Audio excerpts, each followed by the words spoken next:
I started my career as a journalist, covered conflict, politics in South Africa. I'm South African born.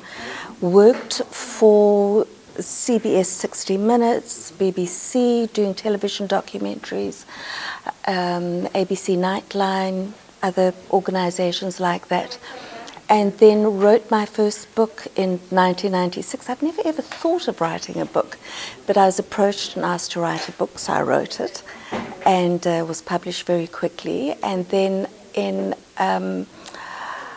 I was asked to write a book about Nelson Mandela, who I knew very well, so became Mandela's one of his authorized biographers. There's 3 of us.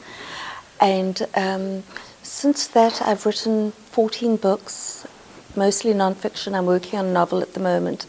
I've contributed chapters to a dozen more books. I've ghostwritten 8 books, working on my 9th ghostwritten book. I'm busy.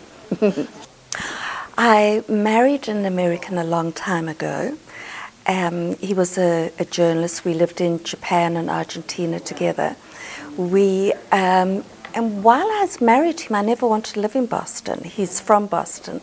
I said, it's a very beautiful town, but it's a bit boring. And then 6 years ago, I was divorced from him by that time.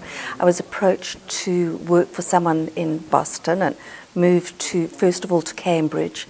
Absolutely loved it. I adore Boston. And now I live in Wellesley, and I love it. And everyone in Cambridge said to me, oh, you won't like Wellesley.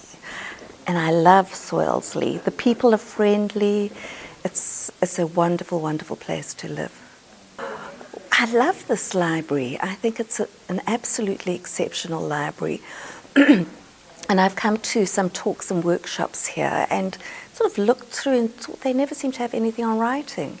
So suggested it, and they got back to me and they suggested I do a winter workshop, which I've done, and I think it's been rather successful. I've got wonderful students, and they've asked me to do another one next winter as well, and then I'll be teaching at Wellesley Rec as well.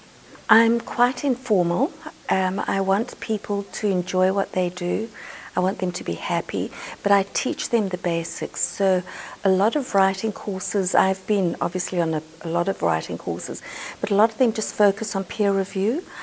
I think that's wasting your time because it's like the blind leading the blind. So I teach them a lot about technique, narrative arc, and all the various techniques that there are in writing, whether or not it's fiction, non-fiction, or script writing. And I also try and encourage them to learn about research and learn different things and become confident and excited about what they're doing and excited about life and people. And I think that writing can be transformative. So as an example, a lot of people are interested in memoir. And if you approach memoir and you do it honestly and write the first draft just for yourself, you can actually come to lots of remarkable conclusions about your life. But what I also want people to experience is that writing is an adventure. It's a new way of discovering life. It's like going to an art gallery and looking at art and knowing nothing about art. And then someone comes and explains a painting to you. And all of a sudden, it becomes this completely different painting. You see it in a new light. So that's what I want to do with writing and what I try and encourage in my students. We went this week as an example because some of the students are writing crime and they were arguing about aspects, but none of them have experienced crime. And so I organised to take them to the Wellesley police station, which was a really fantastic experience for them, really interesting for me as well. The police were wonderful in their openness and the way they engaged with the students. I have been doing creative nonfiction or memoir writing for just a couple of years now. And when I came to Wellesley several years ago, I was looking for a community of writers. When I saw the announcement for this, I thought that it was a great opportunity to have some people to write with, but to also learn from someone who who was very serious about it. So working with Charlene is great, but it was also to be with other writers too. Well, first of all, it's a little bit of peer pressure. So when you know that you're going to have readers, particularly readers who you respect, it's incentive to write better, to write more carefully, to write more diligently. Also, because we have a regular schedule here with our class, it's an opportunity to keep up the rhythm. So it's very easy for life to get in the way of writing. So it's good to have this time. I saw a flyer that was published here, and it was called a writing salon, and I thought, oh, that sounds interesting. So I called up and asked about it and decided this was something I wanted to do. Well, Charlene is very good at, showing us what is important about writing and giving us a lot of examples and making us do the work, showing evidence of work. Persist. Take yourself seriously. Really take yourself seriously. So have a definite place that you write. The kitchen table is a terrible place. Do not write there because someone's going to come in and make coffee. When you write, tell the family that you're writing. Close the door. Switch off the phone.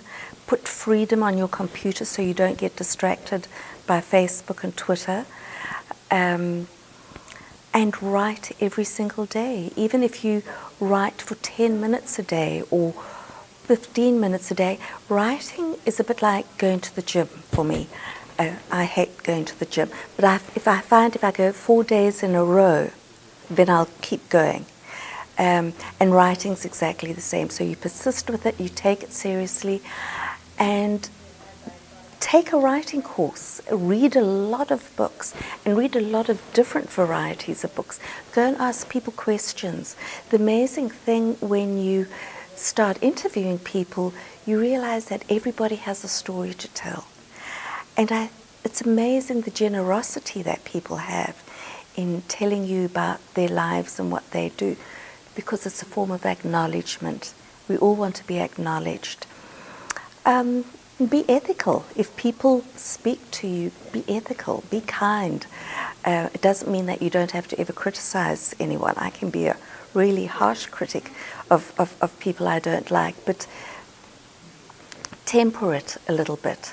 But most of all, just keep doing it. And librarians are our very, very best friends. We love them.